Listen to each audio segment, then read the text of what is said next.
So President Obama has made it clear that he would be offended. Yeah, President Obama has made it clear that he would take it personally if if black people don't show up and show love for Hillary Clinton the way we showed up and showed love to him in 2008 and 2012. And I mean, he really preached the sermon, man. He really got out there in front of the Congressional Black Caucus Foundation. And I mean, he just laid it out to black people. You know, he was like, well, I guess I could just let you hear it yourself. Here's President Obama lecturing black people on why we absolutely must vote for Hillary Clinton. And there is another candidate whose defining principle, the central theme of his candidacy, is opposition to all that we've done. There's no such thing as a vote that doesn't matter. It all matters. Mm-hmm. And after we have achieved historic turnout in 2008 and 2012, especially in the African American community, I will consider it a personal insult, an insult to my legacy, if this community lets down its guard and fails to activate itself in this election. You want to give me a good send-off? Go vote.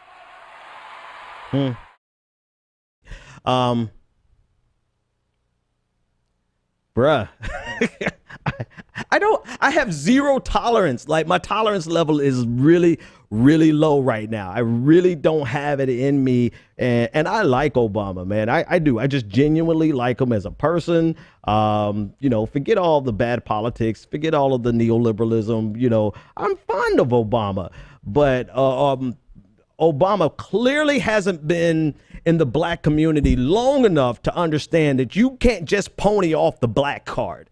You can't just automatically assume that we are going to support Hillary Clinton just because you said so. And you cannot automatically assume that we're going to give a shit that you are going to be offended if we don't support Hillary Clinton. You can't assume that because you know what? We don't care. We don't. Some of them do. The CBC does, right? Your firewall, they care, but the rest of us, and you know, again, like I like Obama, but you know, what legacy in the black community? The best you could say that he's done for the black community is the Affordable Care Act.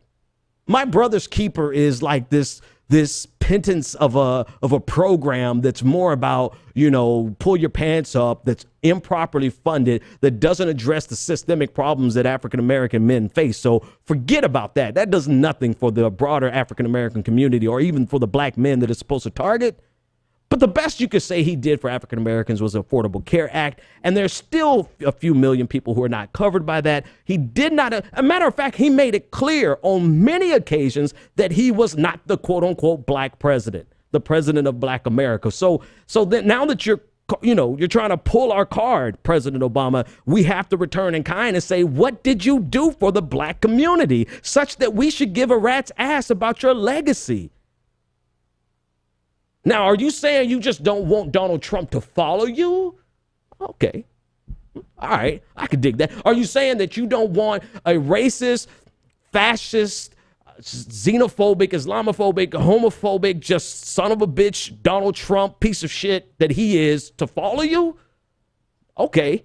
But don't put the burden on the black community to carry Hillary Clinton when Hillary Clinton does not appeal to so many of us.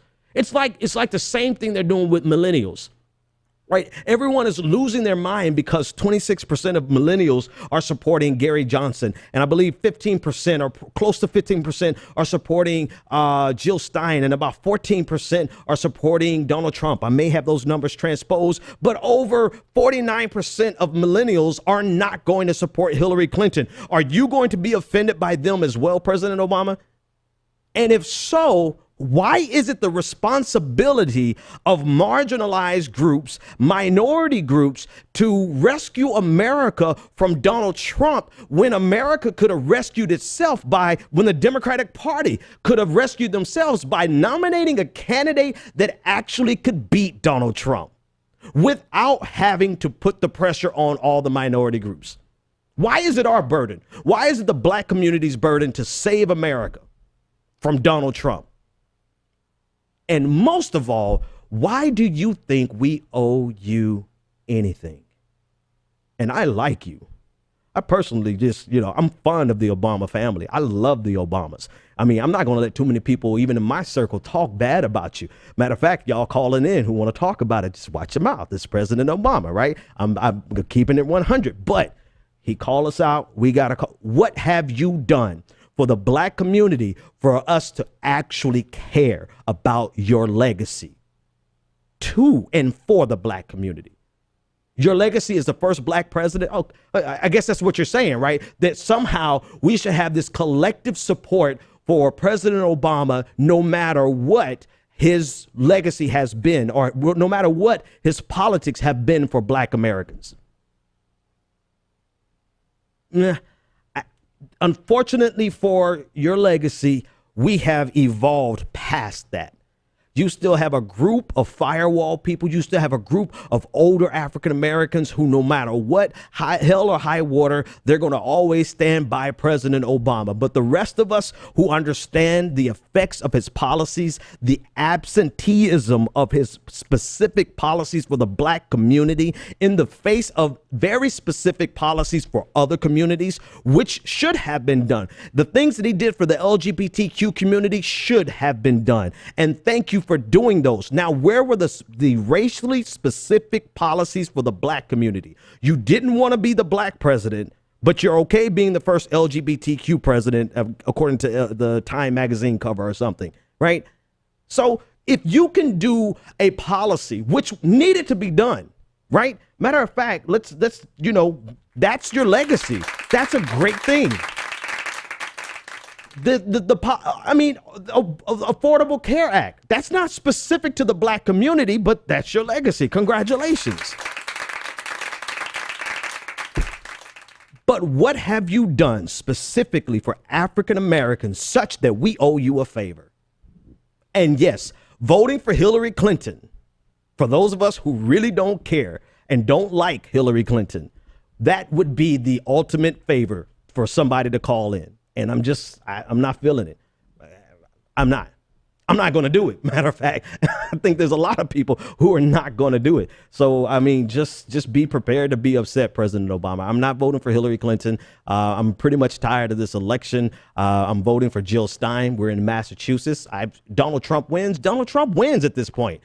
If Donald Trump wins, it will not be the fault of African Americans. I don't care what. If Donald Trump wins, it will be the fault of Hillary Clinton being a weak candidate. There is no reason in hell that anyone, you should be able to take Gumby and run Gumby against Donald Trump and blow him out by a landslide. But you had to go and pick Hillary Clinton, the one that millennials overwhelmingly, almost a 50-50 split. You got a 50-50 shot. Go grab a millennial. 50-50 chance they don't want to support Hillary Clinton. They're not supporting Hillary Clinton. And yet it's somehow at what point does the Democratic Party take responsibility for running a weak candidate? Running a candidate who can't blow Donald Trump out of the water without running 100% propaganda machine on full blast. They've had to pull out all the stops. Every news station has bent their approach of trying to appear unbiased, and they've gone full out against Donald Trump. Right. Which, OK, fine. He's a neo-fascist sympathizer. Right. So fine. Go and do that. Yet and still, despite almost all of the media being against Donald Trump, which they should be because he should never become president, yet and still Hillary Clinton is now down in the polls against him. Maybe not the average of polls. I haven't seen the average of polls today, but she's not running. Everything is working in her favor. Everything is working in her favor. Every news station is working in her favor. Every politician, Republican politicians are now on her side. Neoconservative foreign policy hawks are on her side. I mean, she's got everything going for her, and yet and still, she can't beat Donald Trump without you coming and putting a guilt trip on black people. Nah, bruh. Sorry, President Obama. That's not how it works. That's not how any of this works. It's not how it works.